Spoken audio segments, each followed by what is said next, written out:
弟兄姐妹平安，今天是2022年的5月18号。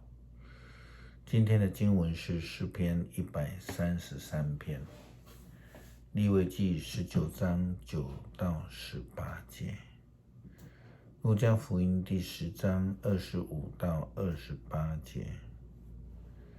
今天要跟大家分享的主题是爱是什么。保罗在哥林多前书13章教导当中提到爱的真谛，他又说明了许多也很深的爱的意义以及规范。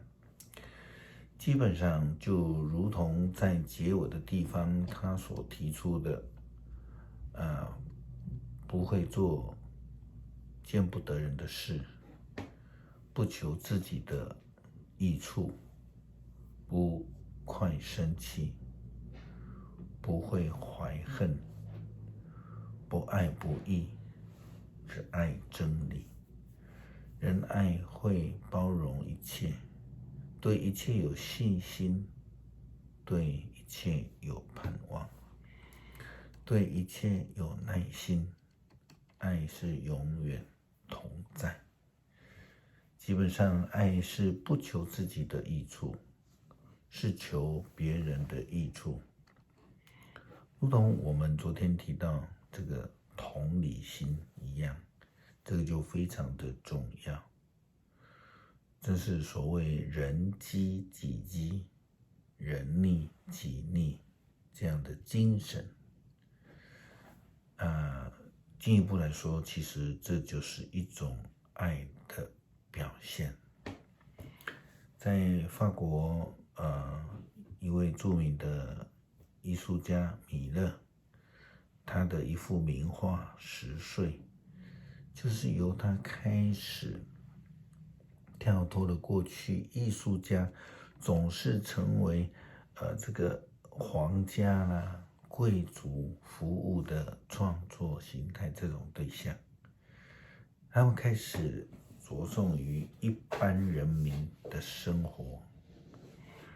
这一幅10岁就是他在描写他的家乡法国南方诺曼底的农田的情形。主人实际的实践了这个圣经的教导，在贫穷的法国南方农田所发生的事情。这是根据圣经利未记教导的这样的一个实践。他说要照顾孤儿寡妇。路德记的记载当中，我们看到路德以及她的婆婆拿俄米，他们回到了家乡之后，寡妇路德就是在波阿斯的农田里来捡拾收割后的这个穗禾。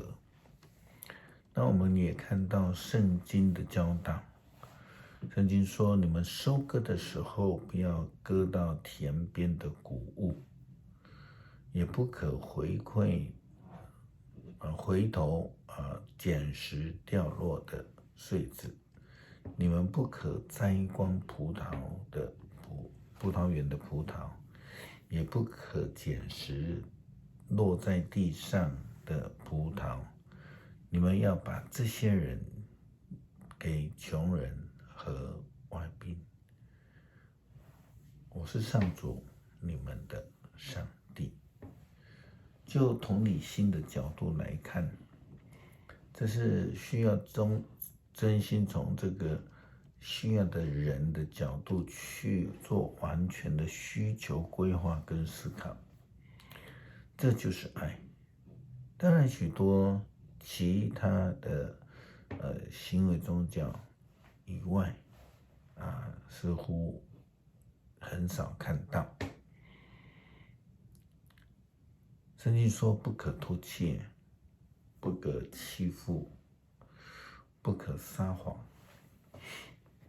你们不可以指着我的名发誓，侮辱我的名。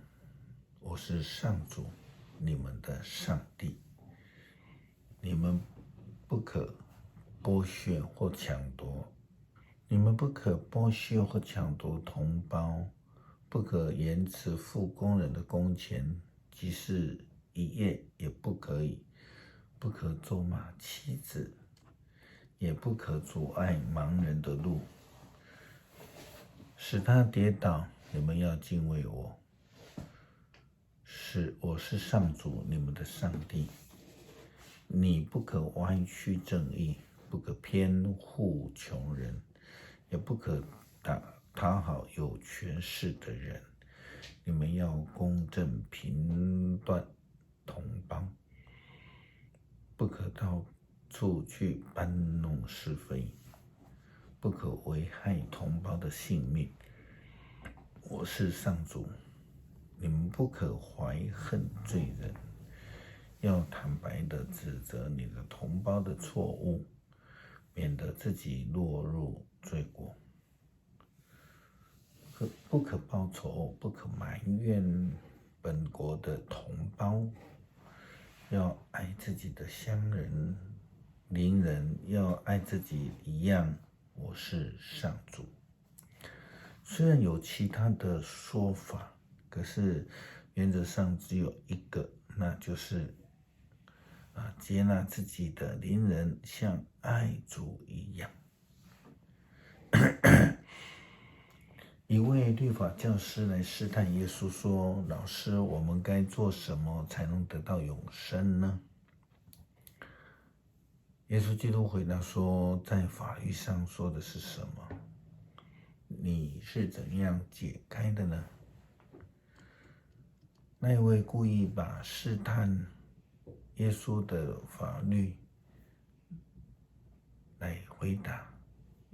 耶稣说：“让这个律法师来说，你要全心、全情、全力、全意爱主你的上帝，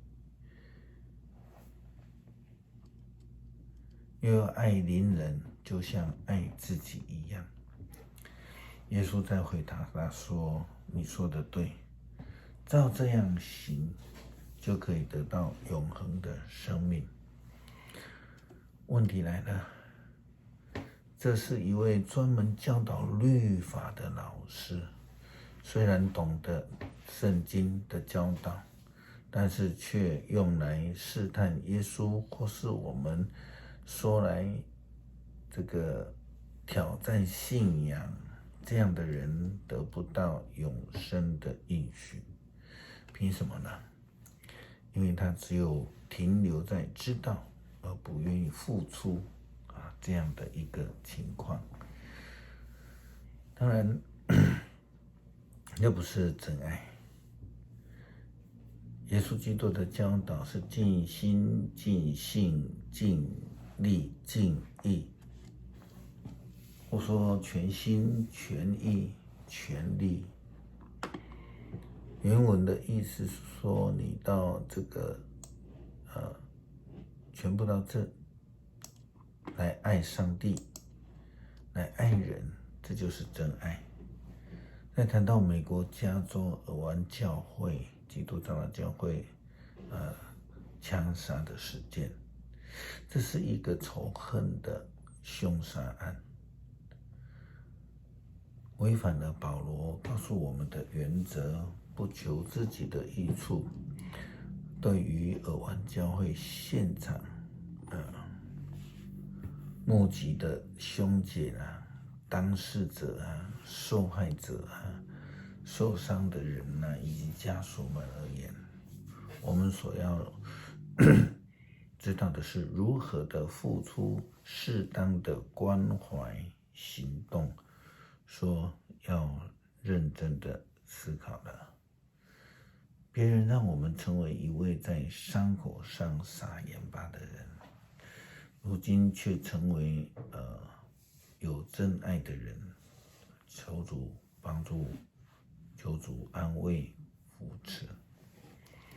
诗篇133篇，弟兄姐妹和睦相处有多么美好，多么的愉快，这好比珍贵的香液从亚伦头上流到胡须，又流到他的衣襟，这比黑门山的甘露降落在锡安山的群山里，在那里我主应许赐下永恒的生命。上帝啊，我们恳求你，让我们成为一位愿意真心爱人的人。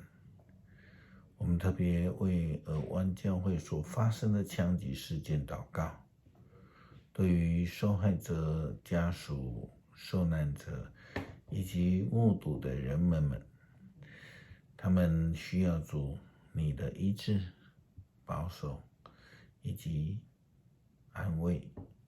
祷告奉主耶稣基督圣名求。